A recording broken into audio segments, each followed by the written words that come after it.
मुझे विश्वास है कि आपने अपनी जिंदगी में एग्जाम्स तो बहुत लिखे होंगे, लेकिन क्या कभी ऐसे एग्जाम पेपर के बारे में सुना है जो बिल्कुल खाली हो?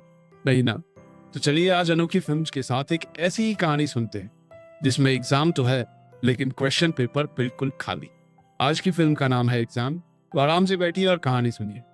फिल्म की शुरुआत में हम 8 कैंडिडेट्स को देखते हैं जो एक बड़ी कंपनी की नौकरी के एग्जाम के लिए तैयार हो रहे हैं। हम देखते हैं कि एग्जामिनेशन हॉल में रोशनी थोड़ी कम है और सभी कैंडिडेट्स को बराबर दूरी पर बिठाया गया है। वहां उनकी हर हरकत पर नजर रखने के लिए कैमरे भी लगाए गए थे। जब वो आठों अपनी सीट पर बैठ गए तो बंदूक के साथ एक गार्ड रूम में दाखिल हुआ, जिसे देखते ही सब कुछ हद तक परेशान हो गए। उसके बाद वहां एक आदमी आया जो अपना नाम तो नहीं बताता लेकिन खुद को द इन्विजिलेटर कहकर इंट्रोड्यूस करता है। हमें पता चलता है कि वो सब कैंडिडेट्स इससे पहले की सारी परीक्षाएं पास कर चुके थे और अगर आज वो ये टेस्ट भी पास कर लें तो उन्हें अपने सपनों की नौकरी मिल जाएगी। इस टेस्ट के रूल के मुताबिक इन्विजिलेटर उन्हें बताता है कि एग्जामिनेशन हॉल में देश के संविधान का कोई भी कानून लागू नहीं और कैंडिडेट्स को सिर्फ और सिर्फ एग्जाम के कानून पर ही चलना होगा। उन्हें गार्ड और इन्विजिलेटर से बात करने की भी इजाजत नहीं है। उसने बताया कि अगर वो जानबूझकर या गलती से भी उनके सामने रखे कागज को बर्बाद कर देते हैं या किसी भी वजह से उस कमरे से बाहर जाते हैं तो उन्हें डिस्क्वालीफाई कर दिया जाए। इस टेस्ट को खत्म करने के लिए उनके पास 80 मिनट का वक्त है। उनके सामने रखे पेपर पर सिर्फ एक ही क्वेश्चन है जिसका उन्हें जवाब देना। क्या किसी का कोई सवाल है? इन्विजिलेटर ने सभी से पूछा। किसी के जवाब न देने पर वो सबको गुड लक कहकर कमरे से बाहर चला गया। जब उन्होंने क्वेश्चन पेपर को पलटा तो देखा कि वो दोनों तरफ से एकदम खाली था। वो सब एक दूसरे की तरफ कंफ्यूज निगाहों से देखते हैं। गुजरते वक्त के साथ उनकी बेचैनी बढ़ती जाती है। कैंडिडेट नंबर 2 ने पेपर पर लिखना शुरू किया कि क्यों वो इस नौकरी के लायक है। वहां लगे कैमरे उसके पेपर पर जूम करते हैं और गार्ड को उसे कमरे से बाहर निकालने के लिए कह दिया जाता है क्योंकि उसने अपना पेपर खराब कर दिया था। नंबर 2 दूसरे मौके की भीख मांगती रही लेकिन गार्ड ने उसकी एक ना सुनी और दरवाजा लॉक कर दिया। कुछ देर बाद नंबर 5 सोचता है कि वो इन्विजिलेटर और गार्ड से बात नहीं कर सकते। इसका मतलब ये भी हो सकता है कि वो आपस में तो बात कर सकते हैं। वो दूसरों को ये बात बताता है जिस पर वो भी विश्वास कर लेते हैं कि उन्हें साथ मिलकर सवाल और जवाब दोनों ढूंढने पड़ेंगे। वो सब मिलकर टेस्ट पास करने के कई तरीके डिस्कस करते हैं। इस दौरान कैंडिडेट नंबर 1 बिल्कुल नहीं बोलता।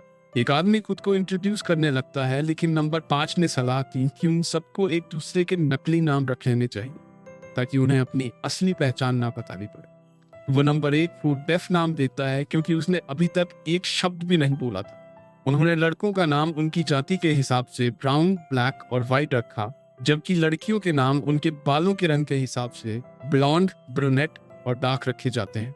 व्हाइट सुझाव देता है कि वो अपनी सीट से खड़े हो सकते हैं क्योंकि ऐसा कोई रूल नहीं था जो कहता है कि वो ऐसा नहीं कर सकते।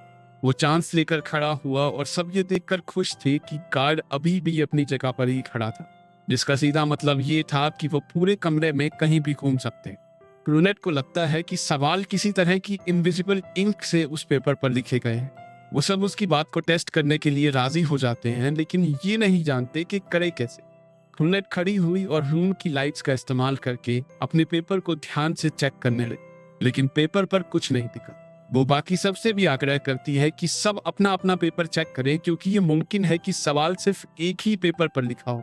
सभी उसकी बात मानकर अपने पेपर पर सवाल ढूंढने लगे लेकिन डेफ चुपचाप अपनी सीट पर बैठा रहा। वाइड उससे उसका पेपर लेकर लाइट में चेक करता है लेकिन किसी को कुछ नहीं मिला। ब्लैक ने सलाह दी कि हो सकता है ये लिखावट यूवी लाइट में दिखाई देने लगी।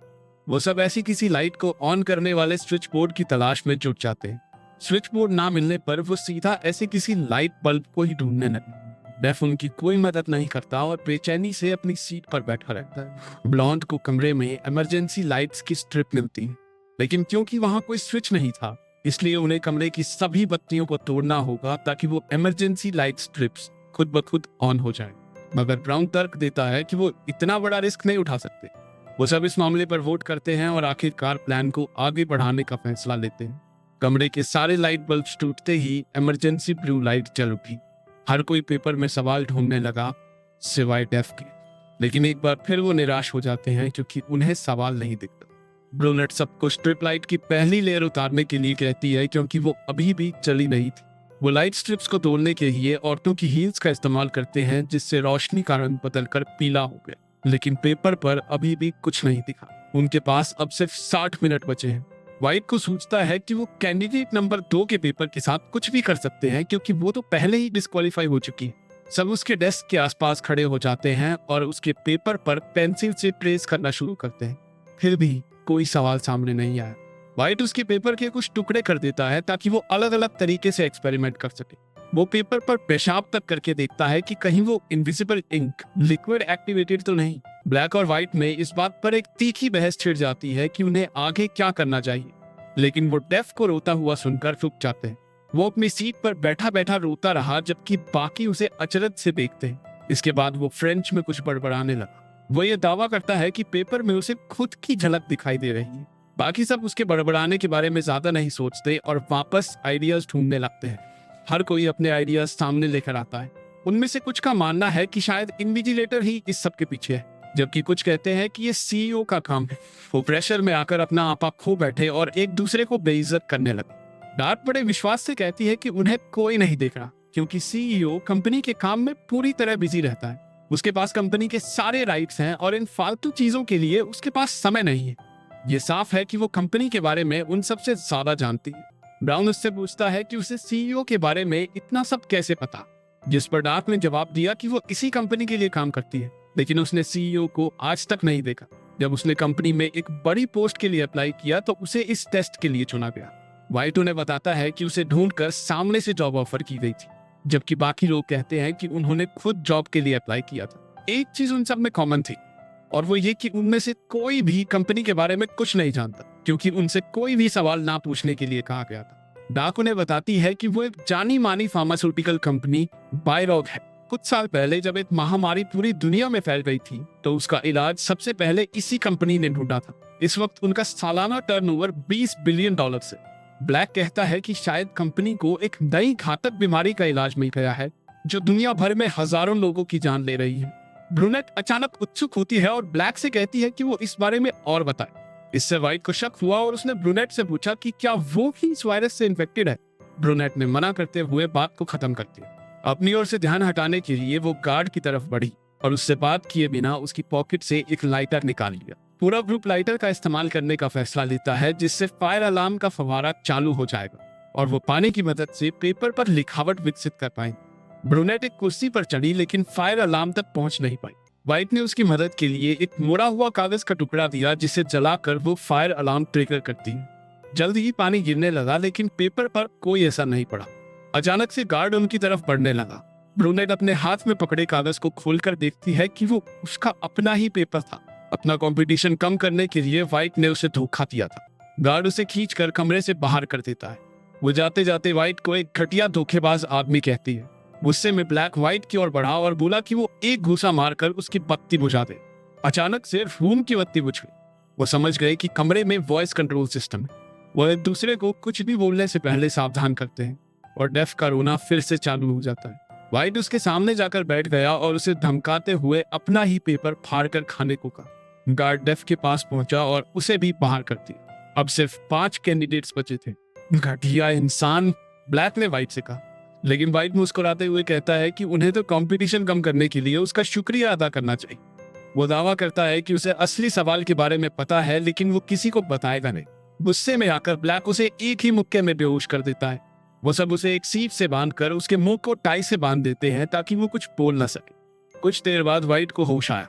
डार्क ने जैसे ही टाई को खोला, व्हाइट उससे दवाई देने की रिक्वेस्ट करता है। पता चलता है कि वो भी उस वायरस से इन्फेक्टेड है और जिंदा रहने के लिए उसे हर घंटे दवाई चाहिए। ब्लैक उसके कपड़ों की जेबों में दवाई की तलाश करता है लेकिन उसे कुछ नहीं मिलता, जिस वजह से सबको लगता है कि व्हाइट सिर्फ बहाने बना रहा है ताकि वो उसे छोड़ दे। व्हाइट दावा करता है कि उनमें से ही किसी ने उसकी गोली दी है। वो गोली के बदले उन्हें सवाल बताने का वादा करता है। जल्द ही वो फिर से बेहोश हो गया और उसका शरीर तेजी से कांपने लगा। उनमें से कुछ को लगता है कि वो अब भी नाटक कर रहा है लेकिन ब्लैक कहता है कि ये सब ढूंढ नहीं। सब लोग कमरे में गोली को ढूंढने लगे लेकिन वो कहीं नहीं मिली। डार्क को शक है कि ब्राउन ने गोली को कहीं छिपाया है और उसका शक सही भी निकला जब वो गोली ब्राउन के टेबल की निचली तरफ च्युइंग गम से चिपकी हुई मिली। वो गोली व्हाइट को खिलाने लगती है लेकिन ब्राउन ने हाथ मारकर गोली को वेंट में गिरा दिया। जब बाकी सब उसे बाहर निकालने की कोशिश कर रहे थे, डार्क घबराकर कैमरे के सामने गई और इन्विजिलेटर से व्हाइट को बचाने के लिए कहा, लेकिन इन्विजिलेटर से बात करने के लिए उसे तुरंत डिस्क्वालीफाई कर दिया गया। उसके जाने के बाद ब्लॉन्ड ने एक पिन की मदद से गोली को वेंट से निकाला और व्हाइट की जान बचाई। उसके ठीक होने पर सब उससे उस सवाल के बारे में पूछते हैं जिसे बताने का उसने वादा किया था। व्हाइट बताता है कि जवाब वो सब खुद है। वो सब अब तक सवाल की खोज कर रहे थे, लेकिन उसके हिसाब से असल में कोई सवाल है ही नहीं, और जो अंत में बचेगा वही जवाब है। बाकी सब भी उसकी बात पर भरोसा करते हैं, लेकिन इससे पहले कि वो कुछ कर पाते, व्हाइट गार्ड की तरफ उसकी गन के लिए भागा। ब्लैक ने उसे धक्का देकर बंदूक अपने हाथ में ली। वो बंदूक का निशाना व्हाइट की तरफ करके कहता है कि वो किसी को गोली नहीं मारे। मौका पाते ही व्हाइट ने ब्लैक पर हमला किया और बंदूक उससे छीन ली। लेकिन जैसे ही उसने उसे इस्तेमाल करने की कोशिश की, उसे एहसास हुआ कि बंदूक पर फिंगरप्रिंट रिकॉग्निशन सिस्टम है, जिसका मतलब ये था कि सिर्फ गार्ड के हाथ से ही गोली चलेगी। व्हाइट ने गार्ड के हाथ का इस्तेमाल करके सबकी तरफ बंदूक तान दी। अगर जिंदा रहना चाहते हो तो चुपचाप कमरे से बाहर चले जाओ, व्हाइट ने बाकी सबसे कहा। ब्राउन बंदूक के डर से उसकी बात मानकर बाहर चला जाता है। ब्लॉन्ड भी नौकरी से ज्यादा अपनी जान को महत्व देते हुए बाहर जाने लगती है, लेकिन जाने से पहले उसने कहा, लाइट्स बंद। अचानक कमरे की सभी बत्तियां बंद हो गई। व्हाइट हर दिशा में अंधाधुंध गोलियां चलाने लगा। जब लाइट्स दोबारा चली तो ब्लैक छाती में गोली लगने की वजह से नीचे गिरा हुआ दिखाई देता है। व्हाइट आसपास नजर दौड़ाता है और देखता है कि ब्लॉन्ड का एक पैर अभी भी कमरे के अंदर था। वो उस पर भी गोली चलाने वाला था, लेकिन टाइमर को देखकर रुक गया। एग्जाम का समय खत्म हो गया था। व्हाइट कैमरे के पास जाकर इन्विजिलेटर से कहता है कि वो इस कंपटीशन का विजेता है। गार्ड ने उसके पास आकर उसे टाइम दिखा। व्हाइट को ये देखकर झटका लगा कि अभी भी 20 सेकंड बाकी थे। उसे टेस्ट के दौरान इन्विजिलेटर से बात करने के लिए डिस्क्वालीफाई कर दिया गया। हमें पता चलता है कि जब वो सब सवाल ढूंढने में मसरूफ थे, तब डेफ ने चुपके से घड़ी का समय बदल दिया था। आखिर में एक ही कैंडिडेट बचा है, ब्लॉन्ड। उसने जमीन से डेफ का चश्मा उठाया जो उसे बाहर ले जाते वक्त नीचे गिर गया था। उसकी मदद से वो पेपर पर क्वेश्चन 1 लिखा हुआ देखती। उसे जबरदस्त धक्का लगा जब डेफ कमरे में आकर उसे बताता है कि वो ही असल में कंपनी का सीईओ है। वो टेस्ट के दौरान सब पर नजर रखने के लिए ही वहां मौजूद था। ब्लॉन्ड उसके पास जाकर कहती है, नो।